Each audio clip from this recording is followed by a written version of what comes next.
મિત્રો, આપ જોઈ રહ્યા છો NN ન્યૂઝ. હું છું એન્કર અર્પિતા પટેલ. હવે જોઈએ અગત્યના સમાચાર. ગીર સોમનાથ જિલ્લા ભાજપ દ્વારા હોદ્દેદારોની વરણી કરાઈ છે. વેરાવળ પાટણ શહેર ભાજપ મહિલા મોરચાના પ્રમુખ તરીકે ઉષાબેન કુસકિયાની વરણી કરાઈ. ઉષાબેન કુસકિયા એડવોકેટ અને નોટરી છે. ગીર સોમનાથ જિલ્લા કોંગ્રેસના પણ તેઓ પ્રમુખ રહી ચૂક્યા છે. ગત વિધાનસભામાં તેઓ ભાજપ સાથે વિધિવત રીતે જોડાયા. પ્રજાપતિ સમાજની બહોળી વસ્તી છે. ગીર સોમનાથ જિલ્લા તથા સોમનાથ વિધાનસભા મત વિસ્તારમાં ઉષાબેન કુસકિયાને આજરોજ જિલ્લા ભાજપ સંગઠન દ્વારા શહેર ભાજપ પ્રમુખની જવાબદારી સોંપતા મહિલા કાર્યકર્તાઓમાં આનંદની લાગણી.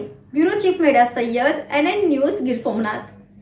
દર્શક મિત્રો, તમારી આસપાસ બની રહેલી અવનવી ઘટનાઓ વિશે જાણવા માટે NN ન્યૂઝને લાઇક કરો, શેર કરો, સબસ્ક્રાઇબ કરો અને બેલ આઇકન પ્રેસ કરો, જેથી આપને નોટિફિકેશન્સ મળતી રહે.